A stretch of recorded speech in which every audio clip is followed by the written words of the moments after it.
Hello, Fearless Fam. Welcome to another episode where we share light on topics most like to keep in the dark. This is your host, Chubby, and today's elephant is a level 5 elephant. We are on season 12. Can you believe that? Yes, episode 33. We had to chop it up a little bit. But yeah, season 12. And I'm very excited and very proud of how far we've come. As many as you know, May is our 3 years since we started the podcast, an 8-year dream, and there is so much to come that I can't wait to share with you all. But yes, today's level is Elephant 5. So just know the episode is about sexual assault. So if you want to continue, please proceed. I hope everyone is doing well, and thank you again for your patience, for waiting for this episode. I know it's been a while since I posted one. It feels like I haven't been here forever. You know, the internet world can be like ages. We are back with an episode that will have 2 parts. So obviously this is part 1. So let's begin. This episode will be packed with a lot of information, so please be aware of that. April is Sexual Assault Awareness Month, and we do have a definition. Sexual Assault Awareness Month, known as SAAM, is an annual campaign to raise public awareness about sexual assault and educate communities and individuals on how to prevent sexual violence. Each year during the month of April, states, territory, tribal, and community-based organizations, rape crisis centers, government agencies, businesses, campuses, and individuals plan events and activities to highlight sexual violence as a public health, human rights, and social justice issue and reinforce the need for prevention efforts. And I know that there's a lot that this topic encompasses, and trust me, it's going to be a lot. But I do want to break down these 3 terms for you. What is the difference between sexual violence, sexual assault, and sexual harassment? Sexual violence means physical sexual acts without the consent of the other person or when the other person is unable to give consent. Sexual violence includes sexual assault, rape, domestic violence, dating violence, and stalking. Sexual assault occurs when physical sexual activity is engaged in without the consent of the other person, or when the other person is unable to consent to the activity. The activity or conduct may include physical force, violence, threat, intimidation, ignoring the objections of the other person, causing the other person's intoxication or incapacitation through either drugs or alcohol, or taking advantage of the other person's intoxication, including voluntary intoxication. Sexual harassment includes behavior such as unwelcome sexual advances, requests for sexual favors, and other conduct of sexual nature. It is conduct that affects a person's employment or education or interferes with a person's work or educational performance, or creates an environment that a reasonable person will find intimidating, hostile, or offensive. But I do want to start by saying, please believe the survivors. And let's talk about prevention strategies and what that looks like. The information is by the cdc.gov. It's right there below, so you're able to see it and you're able to go on your own. I will also be posting it on the description of the video. In order to prevent sexual violence, we must understand and address risk and preventive factors at the individual, relational, community, and societal levels. I want to read the strategies and their corresponding approaches. Again, this information is by the cdc.gov. So again, like I said, I will add the full link in the description so you are able to go to this directly. So I'm gonna put up the picture. So if you're not watching this, there's gonna be a chart that I'm going to read from. It's a lot, so I want you guys to know what I'm reading from. But if you're listening to this, I will describe it so in order for you to understand. So, how to stop sexual violence? The strategy is to promote social norms that protect against violence.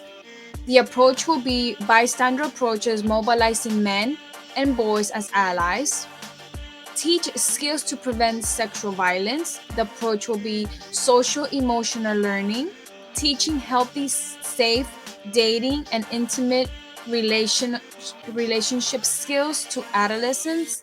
Promote healthy sexuality, empowerment based training. Provide opportunities to empower and support girls and women. This strategy is to strengthening economic support for women and families, strengthening leaderships and opportunities for girls, create proactive environments, and the approach will be improving safety and monitoring in schools, establishing and consistently applying workplace policies, addressing community level risk through environmental approaches, support victims survivors to lessen harms. So the approach will be victim-centered services, treatment for victims of sexual violence, treatment for at-risk children and families to prevent problem behavior, including of sex offending. I hope you pause at the chart. Again, I will put the link below so you can see it.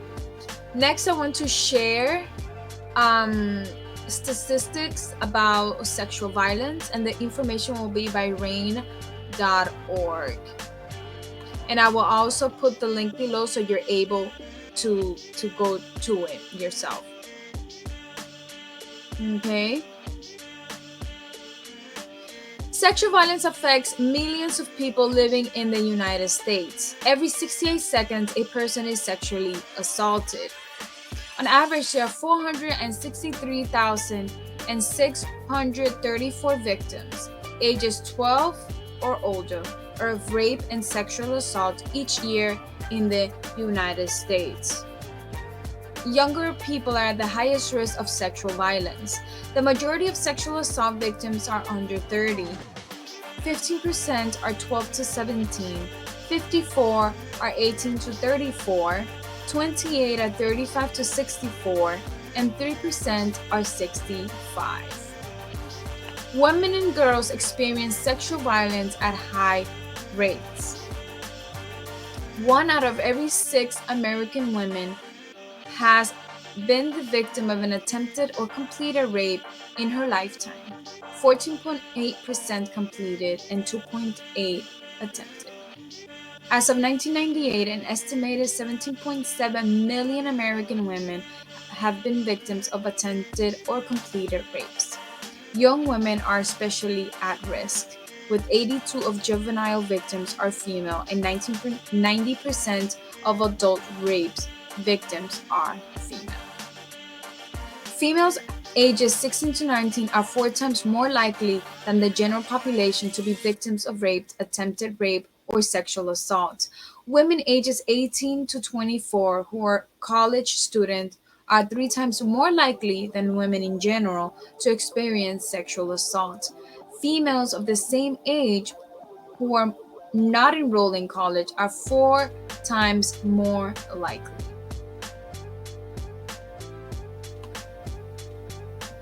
Men and boys are also affected by sexual violence. Male college students at risk. Males ages 18 to 24 who are college students approximately 5 times more likely than non-students of the same age to be a victim of rape or sexual assault. Millions of men in the United States have been victims of rape. As of 1998, 2.78 million men in the United States have been victims of attempted or completed rape. About 3% of American men, or 1 in 33, have experienced an attempted or completed rape in their lifetime. 1 out of every 10 rapes victims are male. If you find this information overwhelming, please take a break and come back to this episode when you feel like you're able to continue. Okay, I will proceed. Transgender students are at higher risk of sexual violence. 21% of transgender, genderqueer, nonconforming college students have been sexually assaulted, compared to the 18% of non-transgender, genderqueer, nonconforming females, and 4% of non-transgender, genderqueer, nonconforming males. Sexual violence can have long-term effects on victims. The likelihood that a person suffers suicidal or depressive thoughts increases after sexual violence. 94% of women who are raped experience symptoms of post-traumatic stress disorder during the 2 weeks following the rape. 30% of women report symptoms of PTSD 9 months after the rape. 33% of women who are raped contemplate suicide. 13% of women who are raped attempt suicide. Approximately 70% of rape or sexual assault victims experience moderate to severe distress, a larger percentage than for any other violent crime. Native Americans are at the greatest risk of sexual violence. On average, American Indians ages 12 and older experience 5,900 sexual assaults per year. American Indians are twice as likely to experience a rape, sexual assault compared to all races. 41% of sexual assaults against American Indians are committed by a stranger, 34% by an acquaintance, and 25% by an intimate or family member. Sexual violence affects thousands of prisoners across the country. An estimated 80,600 inmates each year experience sexual assault while in prison or jail. 60% of all sexual violence against inmates is perpetrated by jail or prison staff. More than 50% of the sexual contact between inmate and staff members, all of which is illegal, is non-consensual. Sexual violence in the military often goes unreported. 6,053 military members reported experiencing sexual assault during military service in FY 2018. DoD estimates about 20,500 service members experienced sexual assault that year. DoD estimates 6.2% of active duty women and 0.7% of active duty men experienced sexual assault in FY in 2018. And there are more statistics and other topics as well. Please go to rain.org to find other statistics and other workplaces. And I was thinking about the military one, and it was taking me back to another military soldier being killed. And I do not even want to talk about that because it's insane. Again, I know that this is a lot. Sometimes I sit here and I read all of this information and I am baffled because of the world that we live in. Even though all of these things were happening way before the internet, it is just the fact that now we're able to read about it and actually have the proof of it. See all the numbers and make a topic of discussion. As we all know, back in the 70s and earlier, no such things were talked about. Unfortunately, none of this is new. What is new is that now we have access to this information. But let's continue with some quotes. Women should not be forced to accept sexual harassment as the price of admission to a life and career in the political world. They should not have to endure unwanted touching, innuendos, and propositions from men in positions of power. J.B. Pritzker. Today in science class, I learned that every cell in our entire body is replaced every 7 years. How lovely it is to know one day I will have a body you will never have touched. Unknown. Perhaps most important, we need to keep saying, anyone out there who has ever been assaulted, you're not alone. We have your back. I've got your back. President Barack Obama, January 22 in 2014. The media has the power to banish the myth that women routinely lie about sexual assault. It's time it stopped perpetuating it. Annie McLaughlin. It is not consent if you make me afraid to say no. Unknown. I would never understand why it is more shameful to be raped than to be a rapist. Sarah Erdman. This is why some people don't want you to touch them. In their minds, someone still is. Katie Tate. Crawl inside this body, find me where I am most ruined, love me there. Rune Lasuli. Please, please, please, if someone comes to you to confide something about sexual assault, harassment, rape, believe them. Especially if it's about someone close to the family. That took courage because we damn well know they won't be believed by many. So please listen and believe. Do not let your personal bias get in the way to help this person. And honestly, my opinion on that is like, it's usually not believed, especially by a parent, by whoever it may be, and they truly ignore that. They're being confined about with this information because this person trusts them, and they come and turn around and be like, you're lying. And this is why most incidents are not reported. And we know this time and time and again, we hear this time and time and again, that the person is usually not believed. And then you wonder why the survivors usually don't tell anyone. And like the quote said, we need to start perpetuating that they're lying all the time. Granted, unfortunately, one in whatever numbers may lie about it, but you cannot let that one lie be the downfall of everybody that are telling the truth, especially. Before we end the episode, I want to share some resources with you all that you guys could go on your own and search up and see what kind of help you're needing for you or anyone else that you know that is needing some help. The most important one is the National Sexual Assault Hotline at 1-800-656-4673. It's a 24/7 confidential support. Please, if you don't have anyone, immediate family member, a friend, just give them a call. Okay?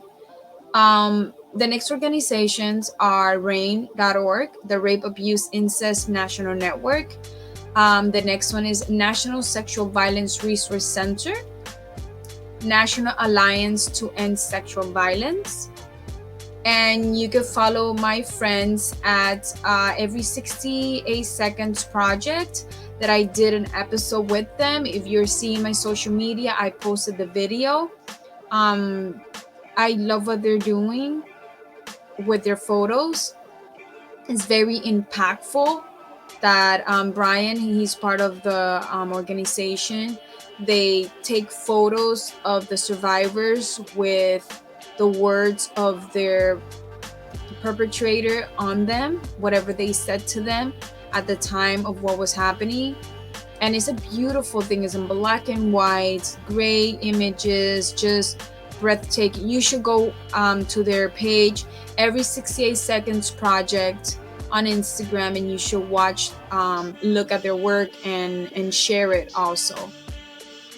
I want to say thank you for staying this long into this episode. I know it is a very tough one, especially when there's a lot of information just being thrown at you and a lot of reading and a lot of stuff.